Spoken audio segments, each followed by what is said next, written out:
하나님의 약속은 신실하신 하나님께서 반드시 이루실 것인데 우리가 모르는 게 있어요. 언제, 어떻게, 이걸 잘 몰라요. 그래 대부분은 하나님 이걸 잘 안 가르쳐 주세요. 그 중에 언제 되느냐라고 하는 것은 항상 우리에게는 궁금증과 호기심, 그리고 내 생각과 내 경험을 가지고 예상의 범주 안에 들어갑니다. 그런데 이 예상의 범주를 넘어갈 때에 문제가 발생하게 되죠.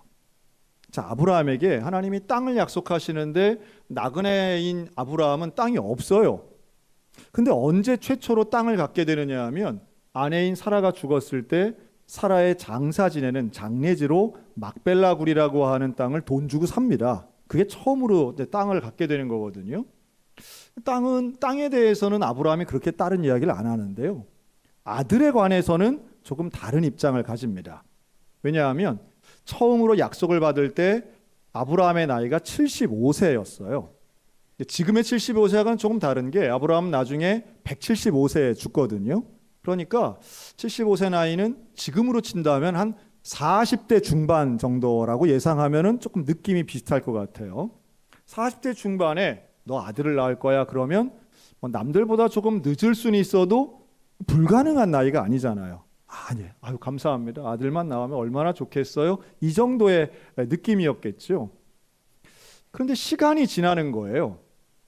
그래서 창세기 15장을 보면 하나님이 똑같은 약속을 말씀하시거든요. 아브라함에게 이렇게 말합니다.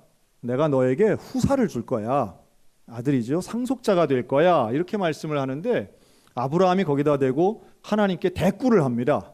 뭐라고 하냐면 하나님, 제 후사는 나의 상속자는 우리 집에서 태어나고 자란 종 엘리에셀입니다.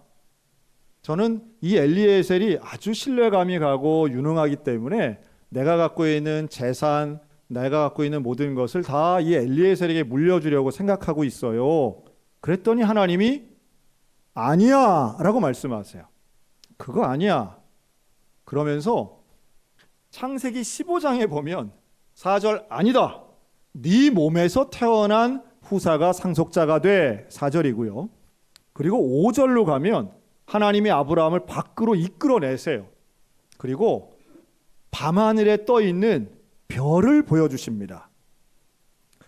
여러분 할 수만 있다면 여러분의 일생 중에 광야, 사막에서 하룻밤을 주무시면서 별을 보는 기회가 있으셨으면 좋겠습니다. 서울에서는 별이 잘 안 보여요. 대한민국에 별 잘 보이는 철원, 양구, 화천, 인제, 원통 서울보다 10배는 별이 많이 보입니다. 그런데 여기보다 광야 사막은 100배는 더 많습니다. 이 정도 얘기해야 충격이 오니까 그런가 보다. 일부는 100배나 많다고 말이 되나 이러실지 모르겠는데 별자리가 좀 다르고요. 그리고 보이는 별이 훨씬 더 가까이 보이고 많아 보입니다. 이 수준이 달라요. 제가 한번 봤거든요. 자랑하는 겁니다. 그런데 그 별을 보여주시면서 하나님 뭐라 그러세요? 내 자손이 저 하늘의 별과 같이 많을 거야 라고 말씀하세요. 하나님이 이렇게도 친절하게 설명하시고 예시를 드시면서 말씀을 해주시니 얼마나 감격적인 순간이에요. 아브라함이 그 말씀을 듣고요, 믿어요. 아, 그렇습니까? 제가 믿겠습니다. 알겠습니다. 그렇게 믿었더니 하나님이 그 아브라함의 믿음을 의로 여기셨다. 이게 창세기 15장이에요. 그런데 놀랍게도 16장으로 넘어가면 그랬던 의로운 믿음을 가졌던 내 후사가 엘리에셀이 아니라 하나님이 아들을 주실 거야. 이 믿음을 가졌던 아브라함이 16장으로 가니까 어떻게 되느냐 하면 사라의 여종 하가를 첩으로 들여서 아들을 낳게 됩니다. 그가 바로 이스마엘이죠. 소위 말해 서자를 보게 됩니다. 이것은 하나님 앞에 온전한 방법이 아니었어요. 근데 왜 그랬을까요? 왜 아브라함은 아들 주신다는 말씀을 믿었는데 왜 이스마엘을 낳게 될까요? 자, 여기에는 전 이렇게 봐요. 아브라함은 하나님을 믿긴 믿었는데요. 하나님의 약속에 대해서는 흔들림이 있었어요. 즉 하나님이 주신 약속 처음엔 잘 믿었죠. 그런데 창세기 15장과 창세기 16장은 11년의 차이가 있어요. 자, 11년 정도 시간이 가면 한번 생각해 보세요. 여러분들 11년 전에 나와 지금의 나는 가치관, 스타일, 취향이 똑같나요? 아니면 성장하고 발전했나요? 아니면 조금 달라졌나요? 제가 어제 하루 종일 정말 새벽부터 밤까지 우리 성도들이랑 아침 먹고 점심 먹고 저녁 먹고 파크 골프 쳤다가 원주 가서 신방했다가 저녁에 입관 예배 드리고 이제 하루 종일 있었거든요. 그러면서 제가 느낀 게 하나 있습니다. 여러분, 젊은이하고 성숙인하고, 저는 노인이란 말 좀 안 쓰고 싶어요. 젊은이하고 안 젊은이, 젊은이하고 성숙한 사람, 이렇게 둘의 차이가 뭐냐? 나이로 하는 게 아니라 어떤 신체적인 것만 놓고 본다면 제가 요즘 기준이 하나 생겼어요. 뭘 먹느냐로 금방 가릴 수 있겠더라고요. 근데 뭘 먹느냐 할 때 뭐 청국장 햄버거 이게 아니라 마시는 음료를 보면 알겠더라고요. 젊은 사람은 어떤 음료 마실까요? 차가운 거 마십니다. 얼음이 들어갔거나 얼려서 부신 걸 마셔요. 그런데 성숙한 사람일수록 어떤 걸 마셔요? 따뜻한 거, 더 따뜻한 거, 뜨뜻한 거, 뜨거운 거, 펄펄 끓인 거, 그런 걸 마시면서 뭐라 그래요? 시원하다. 옛날이나 똑같은 거죠.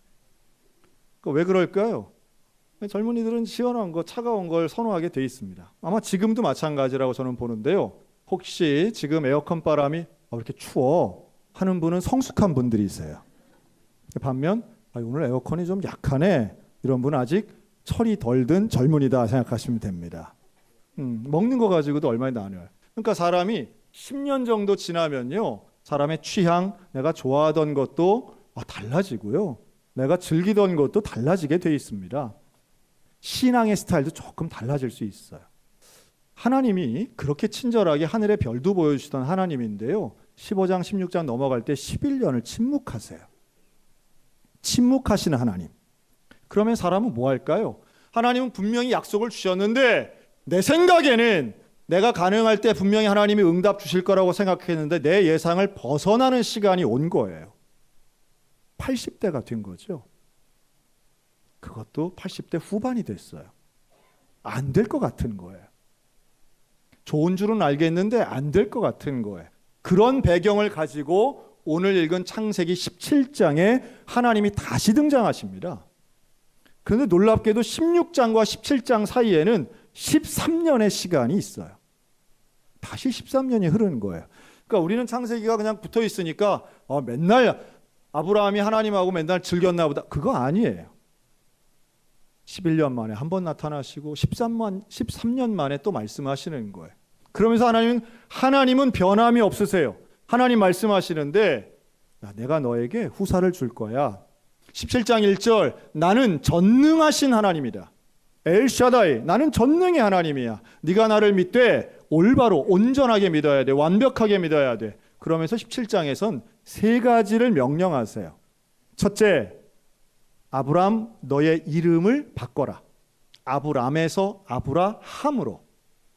아브라함이라고 하는 이름은 여러 나라의 아버지란 뜻이에요. 열국의 아비죠.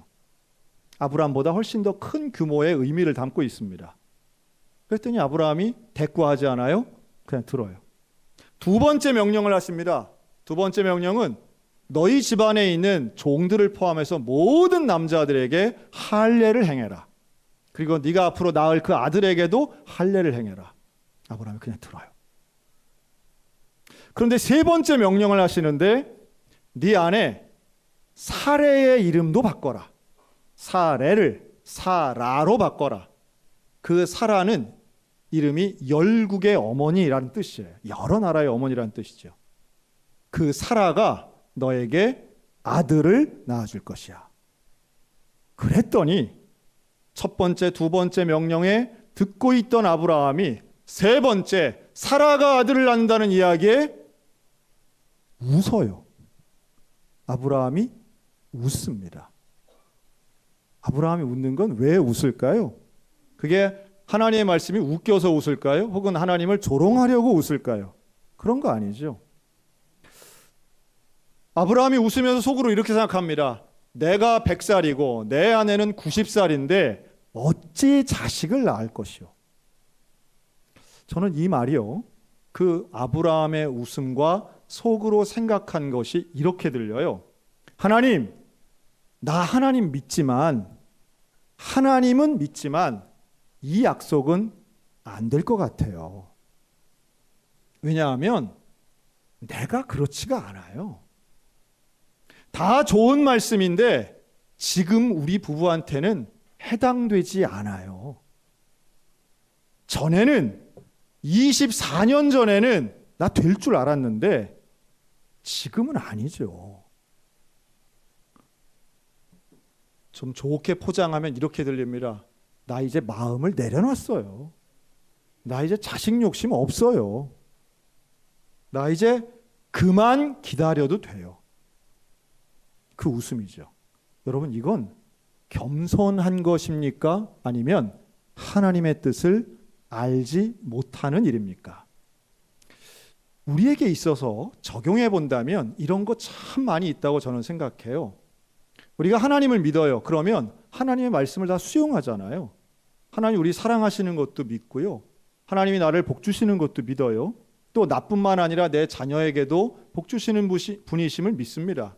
또 하나님은 전능하셔서 어떤 일이라도 하실 수 있는 것을 믿어요. 그런데 그러한 큰 테두리에서의 믿음과 실제 내가 지금 겪고 있는 수십 년 된 문제에 대한 적용은 좀 다르더라는 거예요. 되면 좋은데 되겠어? 20년 넘게 안 됐는데 그게 되겠어? 돈의 문제건 관계의 문제건 또 가족 안에서 이루어지는 여러 가지의 일들이 있어요. 그런데 그 세밀하게 들어가서 나에게 적용해 보면 다 자란 자식 다 포기하고 어릴 때는 괜찮았던 것 같은데 되겠어? 교회 떠나고 신앙 등지고 하나님 부정하는데 되겠나? 오히려 이렇게 웃으면서 속으로 하나님의 약속에 대해서 부정하고 있는 이 아브라함에게 하나님은 일관되게 말씀하십니다. 19절, 내가 아들을 낳을 것이고 그 이름을 이삭이라 하라. 이삭이라고 이름까지 정해주세요. 여러분, 나는 나이가 들고 나는 태도가 달라지고 나는 해석이 바뀌어져서 나는 달라질 수 있지만 하나님은 변치 않고 내 생각보다 크신 그 하나님의 약속은 반드시 이루어지게 될 줄로 믿으시기 바랍니다. 하나님의 약속이 이루어지는 것, 그게 바로 아브라함의 하나님, 이삭의 하나님, 야곱의 하나님이며 하늘의 별보다도 더 많은 후손을 주겠다고 하신 하나님의 약속이 그대로 이루어지는 기적의 역사입니다. 저는 그 하나님을 믿습니다. 나는 비록 해석이 잘못되기도 하고 나는 비록 생각이 짧아서 의심하기도 하지만 그러나 하나님의 약속만큼은 신실합니다. 제가 한 명 좀 오늘 소개할 사람이 있는데요. 그의 이름은 장성호라고 하는 사람입니다.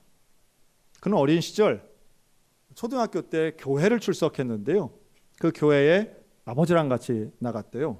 그런데 그 교회에 이제 문제가 발생을 합니다. 교회에 목사님이 헌금을 횡령한 거예요.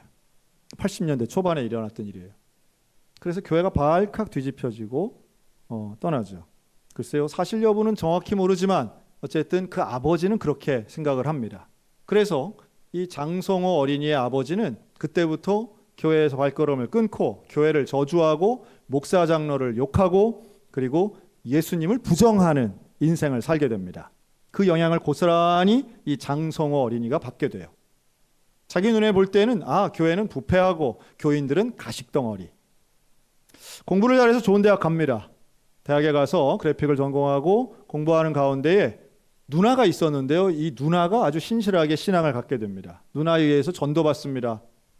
교회는 싫은데 성경을 읽으면서 깨달음이 왔다고 그래요. 그리고 성경 공부를 하면서 당시에 유행하던 가치관 교육을 받으면서 세계관 교육 받으면서 성경을 보는 눈이 열리고 제자 훈련까지 받습니다. 그리고 다시 두 번째 교회를 출석해요. 그런데 교회 안에서 다시 그 교회가 성장해서 아주 큰 교회가 됐는데요. 대형 교회가 되면서 교회 안에 이루어지는 사람들의 부정적인 면이 보여지기 시작했답니다. 가식적으로 보이는 거죠. 다시 한번 시험에 들고 이 교회 이러면 교회는 필요 없어. 그리고 다시 교회를 나오게 됩니다. 21세기가 되어 그는 소위 말하는 가나안 신자가 됩니다. 저는 이런 분이 신앙을 갖고 예수를 믿게 되는 건 정말 놀라운 기적이라고 생각하는데요. 그리고 갖고 있는 역량 때문에 좋은 회사에 취업해서 그는 영화를 만드는 일에 매진하는데요. 특별히 특수효과, 그래픽 디자인에 그가 역량을 키우면서 여러 유명한 영화, 1000만 명 넘은 해운대 같은 그런 영화의 컴퓨터 그래픽을 책임지게 됩니다. 직장에서의 일은 성장하고 발전했는데 영적으로는 교회에 대해서 여전히 부정적이고 예민한 성도의 모습이었어요.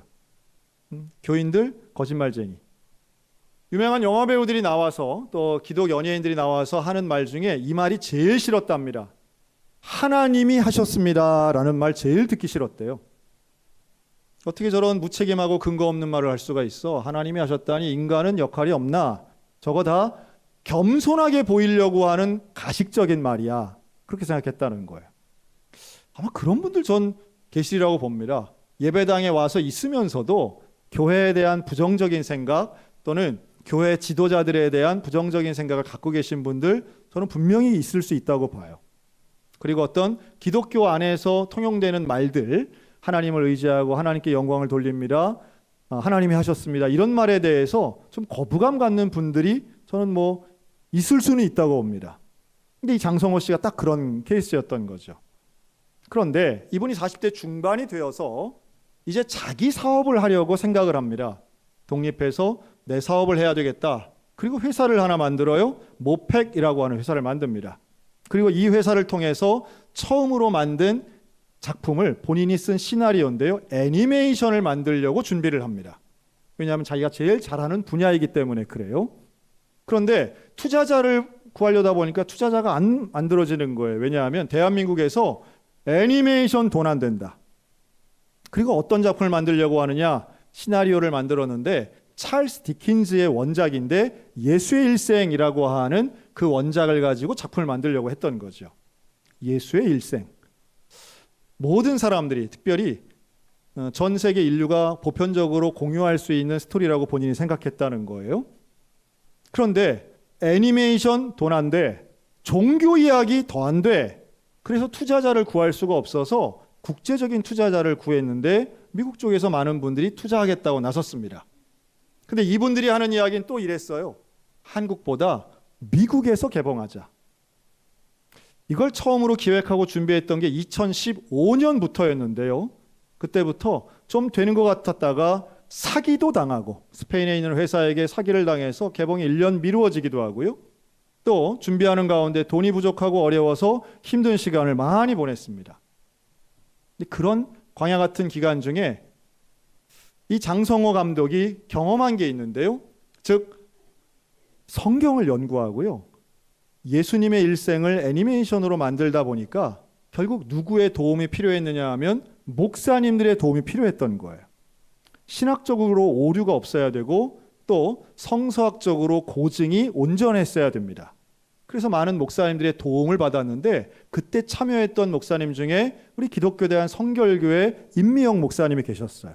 우리 교회 오셔서 설교도 하셨던 분입니다. 자, 그래서 임미영 목사님을 통해서도 이분에 대해서 이야기를 전해드릴 수 있었습니다. 전형적인 교회에 대해 부정적이고 민감했던 사람이 오히려 자기의 일을 통해서 예수님에 대해 연구하고 또한 그리스도인들을 만나면서 그가 변화되게 됩니다. 그 변화의 첫 번째는 교회에 출석하기 시작한 것이었어요. 그리고 그 교회 이름을 자기가 만든 작품의 맨 마지막 엔딩 크레딧에 집어넣게 됩니다. 올해 4월 부활절을 맞이해서 한국보다 먼저 미국에서 이 작품이 개봉했는데요. 이 작품의 이름은 더 킹 오브 킹입니다. 왕 중의 왕이란 뜻이고요. 부활절에 맞춰서 개봉된 이 작품은 북미 개봉되었던 한국의 모든 영상물을 통틀어 1등의 관객동원 그리고 수익을 올리게 됩니다. 815억. 아카데미상 작품상을 받은 기생충보다도 더 놀라운 수익을 냅니다. 사람들이 깜짝 놀라죠. 극장에 있던 미국인들이 눈물을 흘리고 감동을 받습니다. 뻔히 아는 내용, 예수 그리스도의 복음에 대한 내용인데 사람들이 놀라고 많은 사람들이 보고 호평이 이어집니다. 토론토 지수라고 그러죠.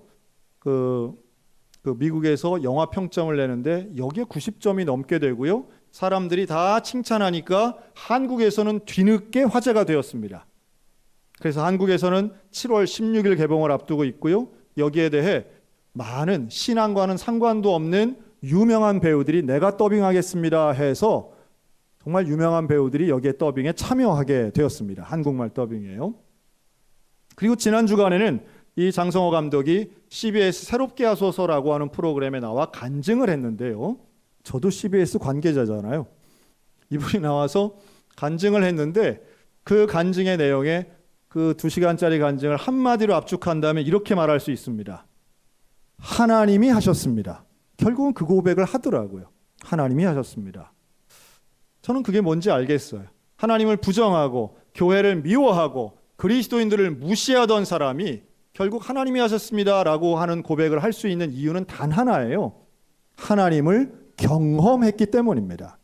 내 생각보다 크신 그 하나님을 경험할 때 우리는 미워하고 무시하고 부정하던 감정이 아니라 하나님을 받아들이고 하나님이 내 인생의 주인입니다 라고 고백할 수밖에 없다는 말씀이죠. 여러분, 오늘 여기 모여있는 저와 여러분들이 그 하나님을 경험하셨으면 좋겠습니다. 저는 평생을 신앙생활하면서 하나님께 시험 든 사람은 단 한 명도 못 봤어요. 대개 시험 들고 어려움을 겪었다고 얘기하는 것은 다 사람 때문이죠. 여러분, 사람 때문에 진짜 복의 근원이고 내 인생의 주인이신 하나님을 외면치 않으셨으면 좋겠습니다. 그리고 결국 저는 오히려 이 장성호 감독의 간증 중에 가장 와닿았던 건 이 부분이에요. 본인이 변화된 것을 이렇게 표현합니다. 지금 이제 영화가 성공했으니까 사람들이 주목을 해서 이렇게 뭐 인터뷰하고 그래서 그렇죠. 본인은 영화의 성공이나 애니메이션의 성공 이전에, 즉 이렇게 유명해지기 2년 전, 재작년에 하나님을 경험하고 자신에게서 제일 큰 변화는 바로 11조를 하는 것이었답니다. 하나님이 느껴지고 하나님 앞에 회개하고 이제 신앙생활을 하면서 자기가 결단하여 행했던 게 헌금 생활이라는 거예요. 우리는 항상 차선책을 생각해요. 내 후사는 엘리에셀입니다. 나는 이스마엘이나 잘 살았으면 좋겠어요 라고 아브라함은 이야기했지만 하나님은 그거 아니야. 엘리에셀도 이스마엘도 아니야. 내가 너에게 주는 것은 너의 아들 이삭이야. 여러분, 사람은 차선책을 찾느라 분주하지만 하나님은 최선책, 가장 올바른 방법을 약속하셨고 그것을 이루시는 분인 줄로 믿습니다. 하나님이 우리에게 주시는 놀라운 축복, 여러분 포기하지 마시기 바랍니다. 더 큰 것, 더 위대한 것을 분명히 주시고요. 나에게 가장 합당한 것을 주시는 분, 나를 사랑하시는 여호와 하나님이십니다. 우리의 자녀를 바라볼 때도 같은 시각으로 기도하시고 기다리셨으면 좋겠어요. 하나님은 나의 자녀를 결코 포기하지 않으십니다. 하나님은 아브라함은 이삭의 출생을 포기했을지 모르지만 하나님은 이삭을 포기하지 않으셨다는 말씀이에요. 아직도 우리에게 주시는 하나님의 약속 유효합니다. 그리고 하나님의 약속은 반드시 이루어집니다. 하나님이 이루실 것이고 그 신실하신 하나님을 바라보며 오늘도 믿음으로 내 생각보다 크신 하나님의 약속을 붙잡는 믿음의 성도들 다 되시기를 주님의 이름으로 축원합니다.